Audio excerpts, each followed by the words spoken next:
अभाज्यता की जांच। अब कोई संख्या अभाज्य है या नहीं है वो किसे पता चले?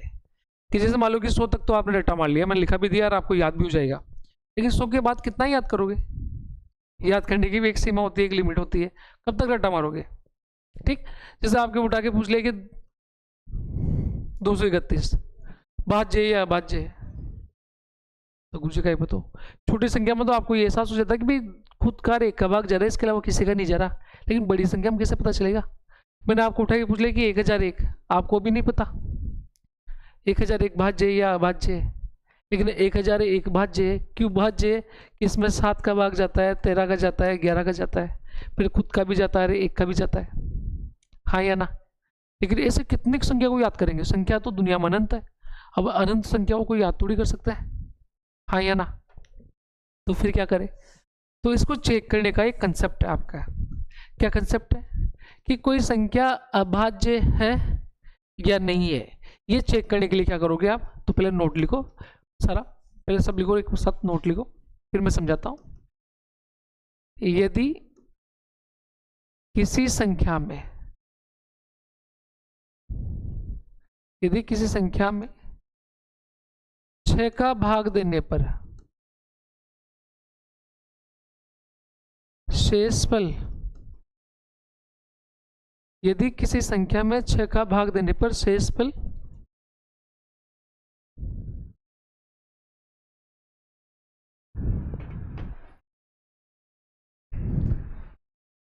यदि किसी संख्या में 6 का भाग देने पर शेषफल 1 व 5 प्राप्त हो,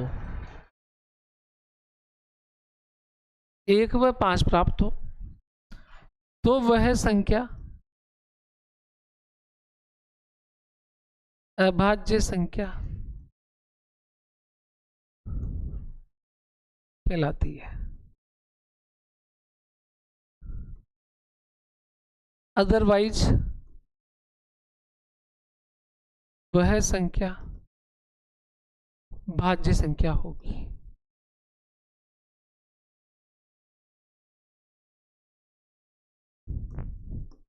देखो पढ़ो क्या बोल रहा है आपसे। यदि किसी संख्या में 6 का भाग देने पर शेषफल 1 व 5 प्राप्त होता है तो वह संख्या अभाज्य संख्या होगी या कहलाती है। अदरवाइज वह संख्या क्या होगी? वो संख्या भाज्य होगी, फिर वो अभाज्य नहीं होगी, भाज्य होगी। अदरवाइज का मतलब अगर शेषफल 1 और 5 नहीं आता, अगर शेषफल 1 और 5 आ रहा तो अभाज्य है, और शेषफल 1 और 5 नहीं आएगा तो क्या होगा? भाज्य होगी। मैंने एग्जाम्पल कौन सा पूछा था? 231। अब 231 में किसका भाग देना है? 6 का, तो 6 का भाग दे दो 6 का भाग, 36 18, शेषफल कितना? 5, 1 उतारा आपने, कितना हो गया? 51, 51 6 का भाग दो, 8 छंग 48, शेषफल कितना? 3। अच्छा, अभाज्य कितना शेषफल आने पर होता है? 1 और 5, शेषफल कितना आया? तो फिर 231, ये 231 कौन सी संख्या है? भाज्य संख्या है। आगे की बात पकड़ में, हाँ या ना? मैंने एक संख्या लिखी है आपके सामने, और मैं आपसे पूछ रहा हूँ कि संख्या भाज्य है या नहीं है, तो आप लोग 6 को भाग दे दो 6 का भाग, 6 कम शेषफल 27 हो गया, 27 में 6 चौका, शेषफल 3, 31 हो गया, 31 में कितना? 6 पंजे, शेषफल कितना है? तो ये कितना क्या आया? अभाज्य, क्योंकि शेषफल कितना आ गया, और एक शेषफल आते संख्या क्या होगी? अभाज्य होगी। ये बात समझ में आ गई क्या? अच्छा, भाग ऐसे नहीं देना, ये तो अनपढ़ की तरह भाग देते रहो, भाग सीधा ही लगाना है। ये तो मैं आपको थोड़ा क्लियर कट समझ में है इसलिए मैं दे रहा हूँ ऐसे, है ना? समझ में आ गई बात? चलो, अब साहब एक चीज तो समझ में आ गई, गुरुजी 6 का भाग देने पर शेषफल 1 और 5 आता है तो वो संख्या अभाज्य होती है, और शेषफल 1 और 5 नहीं आता तो वो संख्या भाज्य होगी। क्लियर सारा? लेकिन ये बात, मतलब ये वाला जो नोट लिखा हुआ ना, ये वाला कंसेप्ट, ये सक्सेस है ना, कितनी जगह है? 99%। फेल कितनी जगह है? ये 1% फेल होता है। अब ये भी पता चले कि फेल कहाँ होता है। भाई लगता कहाँ है तो समझ में आ गया कि सब जगह ही लगेगा, 99% जगह लग रहा है, लेकिन एक जगह फेल हो जाता है। अब एक जगह कहाँ फेल हो जाता है तो मैं समझाता हूँ। ये बात समझ में आ गई आपको कि भाग देने पर शेषफल 1 और 5 आएगा तो अभाज्य, और भाग देने पर शेषफल 1 और 5 नहीं आया तो भाज्य। क्लियर है ये तो? चलो अब फेल कहाँ है वो देखें। आप बताओ मुझे कि 3 का स्क्वायर करो, 3 का मत करो, आप 5 का करो, 5 का स्क्वायर करो 25। ठीक, आप 7 का स्क्वायर करो, आप 11 का स्क्वायर करो, आप 13 का स्क्वायर करो,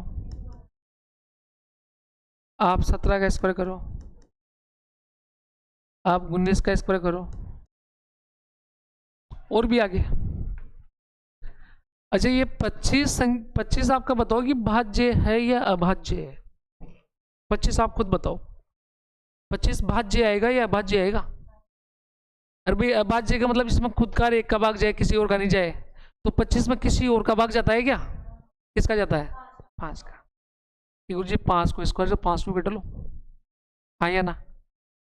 चलो तो वो तो दिख रहा है कि सबको ही पता है कि 25 तो भाज्य है क्योंकि 5 से कटता है, लेकिन अपना 6 का भाग देने वाला नियम इसमें लगाते हैं। कौन सा? 6 का भाग देने वाला नियम इस पे लगाते हैं। तो 25 6 का भाग दो इसमें, 6 चौका शेषफल कितना, और शेषफल 1 आने पे आप क्या बोलते थे? तो फिर नियम के अनुसार तो क्या होना चाहिए? अभाज्य। अभाज्य होना चाहिए नियम के अनुसार तो, लेकिन 25 है क्या? भाज्य, क्योंकि दिख रहा है कि 5 को भाग जरूर से, खुद को जरूर से, 1 को जरूर से। अरे हाँ या ना? नियम के अनुसार तो क्या होना चाहिए था? अभाज्य, क्योंकि 6 का भाग देने पे कितना? शेषफल 1 आ रहा है, और एक शेषफल आते ही अभाज्य बोलोगे आप। ठीक, अच्छा 49 में 2 6 का भाग 8 छंग शेषफल कितना? तो यहाँ भी शेषफल 1 आ रहा है, तो 49 भी अभाज्य होना चाहिए था, लेकिन नहीं है। आप 121 में 6 का भाग दो, 6 दूनी 12 शेषफल 1। अब 169 में 6 का भाग दो, 6 दूनी 12 शेषफल कितना? 4। 49 हो गया, और 49 में 6 का भाग दिया, शेषफल 1। तो ये सारी संख्याएं जो मैंने लिखी ये सारी भाज्य है, लेकिन इनमें 6 का भाग देने पर शेषफल 1 आता है, तो फिर शेषफल 1 आते क्या होना चाहिए? अभाज्य होना आना चाहिए। इसका मतलब अपना नियम यहाँ फेल हो रहा है, और अपना नियम जो फेल हो रहा है वो किन पे फेल हो रहा है? देखो यहाँ 5 है, ये 7 है, ये 11 है, ये 13 है, ये 17 है, और ये 19 है। तो ये संख्याएं कैसी है? अभाज्य है क्या? और अभाज्य संख्या का आपने वर्ग कर रखा है क्या? अभाज्य संख्या का वर्ग कर रखा है, और अभाज्य संख्या के वर्ग पे तो अपना नियम फेल हो रहा है क्या? तो अभाज्य संख्या के वर्ग में जब आप 6 का भाग देके देखते हो तो वहां अपना ये नियम फेल हो जाता है, बाकी सब जगह लगता है। तो फेल कौन सी जगह? तो ये बात यहाँ लिख लो नोट कि ये फेल कहाँ होता है? अभाज्य संख्या के वर्ग में। तो फेल कहाँ हो रहा है? अभाज्य संख्याओं के वर्ग में। यह नियम फेल, ये नियम फेल हो जाता है। अब गुरुजी ये नियम फेल हो गया तो फिर क्या करेंगे? फिर इनको कैसे चेक करें हम? भाई ये यहाँ फेल हो गया ना, तो फिर चेक कैसे करोगे यहाँ? तो इनका भी जुगाड़ बताओ। तो इनका जुगाड़ देखो, लिखा मांगे बेटा, आप लिख नहीं रहे कि मेरे कहने पे ही लिखते हो आप? हाँ क्यों, ऐसा क्यों लिख रहा है? चल लिख ले। कौन सा गाँव तेरा? ये किन के हो? अच्छा, मसले में हमारे बीआई जी भी है यार, शंकर जी बीआई जी, जानता है क्या? मोतीपुरा में, नहीं जानता? वैसे बंसली के सारे बच्चे लाइब्रेरी में बैठे हैं पूरे, लगभग यहीं आते हैं सारे। हाँ भी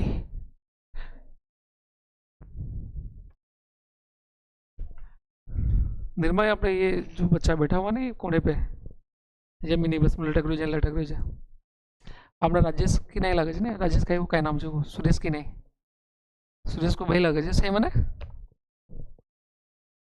मेरे को ये सुबह दिखा ना क्या सुरेश खाल खाल दिखे हुए सुरेश काली बागी होने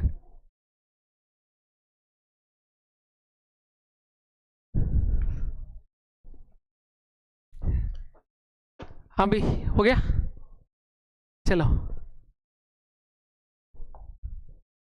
तो फिर क्या करें गुरुजी फिर ये अभाज्य संख्या के वर्ग का क्या करेंगे तो अभाज्य संख्या का वर्ग का कुछ नहीं करना रट लो कितने का खत्म बात भाई इनका तो रट लो ना वैसे ही 25 में चेक नहीं करना 25 से भाज्य होता है 25 भाज्य है 5 का भाग जाएगा 49 भाज्य है 7 का भाग जाएगा 121 भाज्य है 11 का भाग जाएगा 169 भाज्य 13 से कटता है 299 17 से कटता है 361 किससे कटेगा 19 से कटेगा कुर्सी कितना कटे ज़्यादा नहीं 10 5 10 एक रट लो 10 कौन से ये भी हो गया अब जो अभाज्य संख्या उनका रट लो कितना रटोगे 31 तक रट लो आपके जो भी एग्जाम में सवाल पूछेगा 3 अंकों का पूछेगा ज़्यादा ज़्यादा तो वो सारे रट लो 19 का वर्ग कितना होता है 361 अब अभाज्य में 23 ही तो आएगा 23 का कितना 529 अब अभाज्य में 29 आएगा क्या तो इसका कितना 841 अब अभाज्य में कितना 31 आएगा 31 का कितना होता है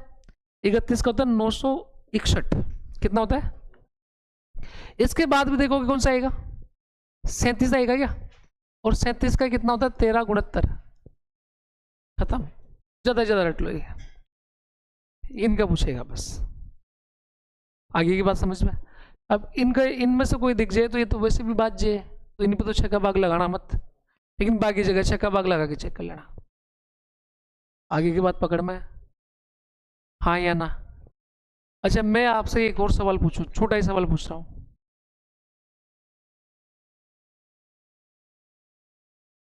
मैंने आपसे पूछा कि ये संख्या भाज्य है या अभाज्य है तो रटो पहले ना इसमें 6 का भाग लगाने की आवश्यकता नहीं है संख्या सम दिख गई कि भाई इकाई में अंक कितना आया और जब इकाई का अंक सम आ जाता पूरी संख्या सम होती क्या भाई इकाई में 0 आ जाए 2 आ जाए 4 आ जाए 6 आ जाए 8 आ जाए तो आपकी संख्या सम होती है ऑटोमेटिक और जो संख्या सम होती है तो सबसे पहले 2 से कटेगी हो हाँ या ना तो ये ऐसी संख्या तो सारी भाज्य ही होगी तो इनमें उलझना मत कि आपको बिना बात ही 6 का भाग लगाते रहो भाई सम में दिख रहा है तो 2 से कटेगी और 2 से कटेगी तो भाज्य होगी हाँ या ना समझ में आएगी बात चलो लिखा मैं आगे ये बढ़ू आगे अभाज्यता की जांच कर लेंगे बाप चलो अपना टाइम हो गया और बाकी अपन कल पढ़ेंगे नेक्स्ट क्लास में आज आपकी रीजनिंग क्लास नहीं है तो आप फ्री है कल आ जाएंगे गुरु